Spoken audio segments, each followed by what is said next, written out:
বুধবার দুপুরে হাওড়ার শ্যামপুর থানা এলাকার 58 গেট পর্যটন কেন্দ্রের কাছে একটি হোটেলের ছাদে রান্না করতে গিয়ে পা পিছলে বিদ্যুৎপৃষ্ট হয়ে মর্মান্তিকভাবে মৃত্যু হলো এক যুবকের।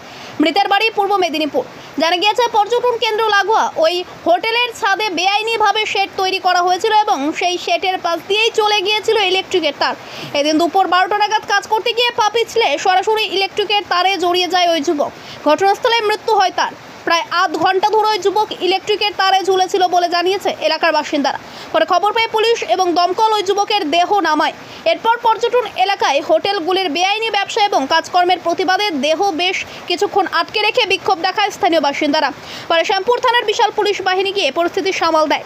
এলাকার বাসিন্দাদের অভিযোগ, পুলিশ এবং প্রশাসনের নাকের ডগায় বিদ্যুতের তারের 1 ফুট দূর থেকে কিভাবে লোহার শেড তৈরি হলো তা নিয়ে ব্যাপক ক্ষোভ থাকা সত্ত্বেও রমরমিয়ে চলছে হোটেলটি।